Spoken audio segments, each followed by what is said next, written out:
वर्षों से हजारों और हजारों की संख्या में जानवरों की प्रजातियां हैं जो एक कारण या किसी अन्य के लिए आज जीवित रहने की श्रेणी से संबंधित नहीं है।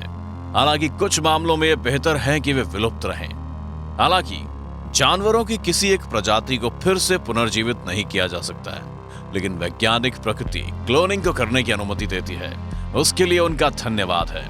ये पशु के संरक्षित डीएनए और सरोगेट मां के साथ आनुवांशिक संयोजन के द्वारा उस प्रजाति को फिर से उत्पन्न किया जा सकता है। इस प्रणाली का उपयोग दुनिया भर के आनुवांशिकीविद इन विलुप्त जानवरों को वापस लाने के लिए कर रहे हैं। इस वीडियो के माध्यम से आप देखेंगे एलिस द वंडरलैंड के प्रसिद्ध डोडो को, जो कि 3 मीटर ऊंचा बहुत बड़ा राक्षसी पक्षी है, जो उन 7 विलुप्त पशुओं में से है जिन्हें विज्ञान की सहायता से फिर से जीवन में लाया जा सकता है। आगे की हलचल के लिए वीडियो शुरू करते हैं। नंबर 7, फारसी टाइगर या कैस्पियन टाइगर। फारसी टाइगर अब तक के सबसे बड़े बाघों में से एक है। बंगाल टाइगर और साइबेरियन टाइगर के पीछे तीसरे पायदान पर यही सबसे बड़े बाघों में से एक है। पिछली बार इस राजसी प्रजाति को 1970 से पहले देखा गया था।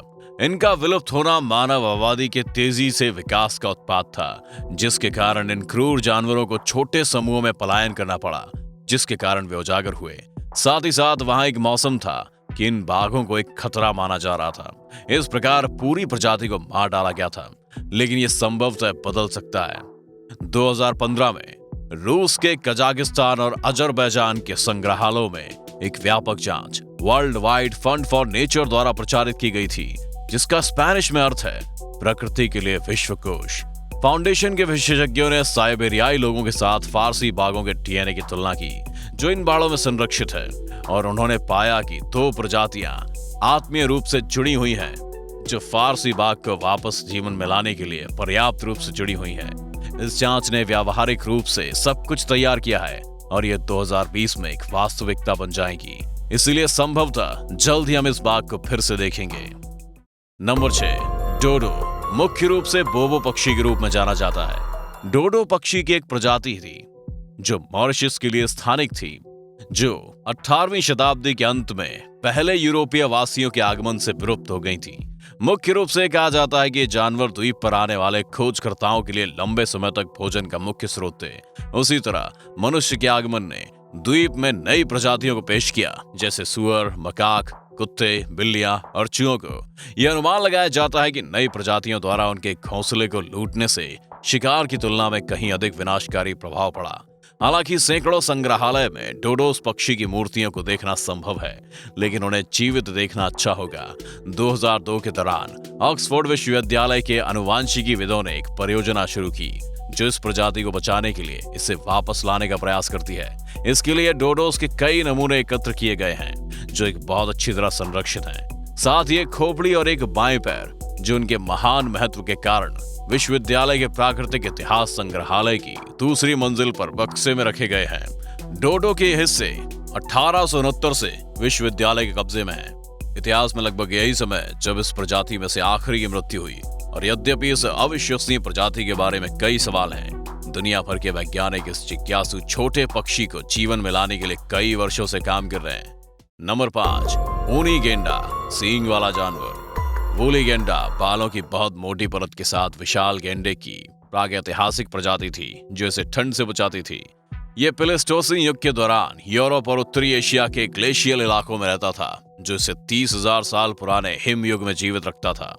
जलवायु परिवर्तन, आधुनिक मनुष्यों द्वारा शिकार और बीमारी इस राक्षसी प्रजाति के विलुप्त होने के कारण थे।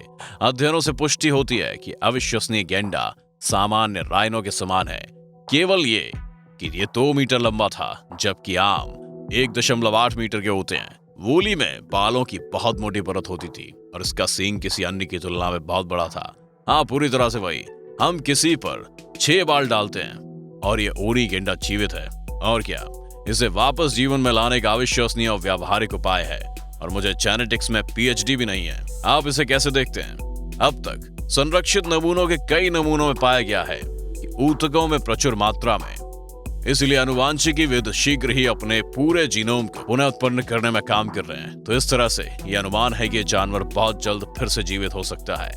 Number 4, the moa, the monsters bird. Moas विशाल 3 मीटर लंबे उड़ान रहित पक्षी न्यूजीलैंड के मूल निवासी थे, जो 60 मिलियन साल पहले रहते थे। आकार में भिन्न होने वाले इस जानवर की विभिन्न प्रजातियों के अस्तित्व के बावजूद बिना किसी संदेह के विशालकाय मूस सबसे उल्लेखनीय पक्षी है, जिसे अपने पूरे जीवन में सुना होगा आपने।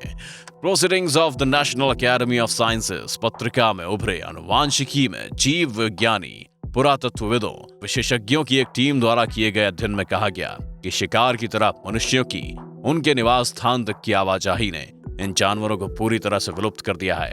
कई वर्षों के लिए हार्वर्ड विश्वविद्यालय के वैज्ञानिकों ने लगभग 1 मीटर ऊंचे घास की एक प्रजाति के झाड़मुआ के लगभग पूर्ण जीनोम को इकट्ठा करने में कामयाबी हासिल की है, जो कि आनुवांशिकी में विज्ञान में एक महान कामयाबी है, क्योंकि संभवतः ये जानवर जीवन के रूप में वापस आ सकता है जल्द से जल्द। हालांकि आप मुझे बताएंगे कोई फर्क नहीं पड़ता। मैंने सोचा था कि ये 3 मीटर का था। मैं आपको बता दूं कि पुनर्जीवित होने के बहुत करीब है। मुझे ये बताने दे कि अब तक कई ऐसे नमूने मिले हैं, जैसे कि एक बहुत ही अच्छी तरह से संरक्षित पैर, जिसका उपयोग विशालकाय मुआ के जीन को इकट्ठा करने के लिए किया जा सकता है, लेकिन इसकी सरोगेट मां बनने के लिए कोई बड़ा पक्षी नहीं है। इसीलिए जब पुष्मो को फिर से जीवन में लाया जाता है तो इसके विशालकाय रिश्तेदार को लाने के लिए बहुत अधिक संभावना होगी। आप समझ सकते हैं, खुद को मूर्ख ना बनाए। नंबर 3, एपियोर्निस हाथी पक्षी। हाथी पक्षी एक विशाल पक्षी था, जो कि एक विशाल शुतुरमुर्ग के समान था, जो लगभग 300 साल पहले तक मेडागास्कर द्वीप पर बसा था। यह विश्वसनीय पक्षी अपने मांस और अंडे के लिए अंधाधुंध शिकार के कारण विलुप्त हो गया। साथ ही साथ मनुष्यों द्वारा इसके निवास स्थान को नष्ट कर दिया गया। और यही नहीं, हाथी पक्षी के पास कोई सूंड या नुकीले दांत भी नहीं थे। आप ऐसा कैसे सोच सकते हैं? हालांकि मैंने एक पल के लिए विश्वास किया। इसका नाम विशाल आकार के कारण है, जो विशालकाय मुआस के समान है। अप्रैल 2018 में विशेषज्ञ शोधकर्ताओं के द्वारा एक अभियान के दौरान हाथी पक्षी का एक पूरी तरह से बरकरार अंडा परिधि में 30 सेंटीमीटर लंबा और 81 सेंटीमीटर पाया गया। इस अंडे को मुख्य रूप से इसकी दुर्लभता के कारण एक मॉडल के रूप में गुमराह किया गया था। कई अध्ययनों के बाद वे सहमत हुए कि यह हाथी पक्षी से संबंधित अंडा था। अंडा वर्तमान में न्यूयॉर्क में बफेलो साइंस म्यूजियम में है। वर्तमान में इस जीवाश्म अंडे को एलिफेंट बर्ड के डीएनए अनुक्रम को निकालने और बनाने में बहुत मदद मिलती है, जो एक शुतुरमुर्ग के साथ एक सरोगेट मां के रूप में आनुवांशिक क्लोनिंग के माध्यम से इसके पुनरुत्थान की सुविधा प्रदान करता है। Number 2, sabre tooth tiger. या जैसा कि हम सभी जानते हैं, हिमयुग से महान दोस्त डिएगो। सेबर टूथ टाइगर शायद सूची में सबसे प्रसिद्ध और थोपने वाले जानवरों में से एक है। कृपाण दांतेकर बाघ विलुप्त प्राय प्रजाति है, जो अपनी उग्र उपस्थिति के कारण राजसी था, और यद्यपि इसका काटना वर्तमान शेर की तुलना में कम शक्तिशाली था, लेकिन ताकत की कमी के कारण इसके लंबे दांत ऊपर बने थे। बाघ की यह प्रजाति एक एकांत जानवर थी, कम से कम जब तक एक तेज और विशाल मैमथ के नाम के बजाय मैत्रीपूर्ण सुस्त नाम सिड नहीं मिला। क्या ये कहानी उस संस्करण की तरह कोई और नहीं है? मैं उससे प्यार करता हूँ। संभवतः जलवायु परिवर्तन के कारण प्लेस्टोसिन काल के अंत में सबरेट फुट टाइगर विलुप्त हो गया। हालांकि पाए गए विशेषों के अनुसार मनुष्य से गायब होने के लिए भी जिम्मेदार हो सकता था। कितना अजीब है ना। अच्छी तरह से कई वर्षों से वैज्ञानिक समुदाय ने संयुक्त राज्य में बहुत अच्छी तरह से संरक्षित व्यक्तियों को टार के कुछ प्राकृतिक पूलों में ढूंढने में कामयाबी पाई है, जिसकी बदौलत ये त्वचा, हड्डियों और यहाँ तक कि मांस दोनों को संरक्षित करना संभव हुआ है। जेनेटिक्स के विशेषज्ञ पहले ही इसके जीनोम के पुनर्निर्माण और इसे वापस लाने के लिए काम कर रहे हैं। मुझे आशा है कि पहले कृपाण टूथ टाइगर को डिएगो कहा जाता है, आप जानते हैं, प्यार के लिए। नंबर 1, ऊनी मैमथ, कैइमैनन, डिएगो और सिड के महान मित्र। विशाल हाथी परिवार के स्तनपायी जीवों की एक प्रजाति है, जो कि लगभग 4.9 मिलियन साल पहले अस्तित्व में था।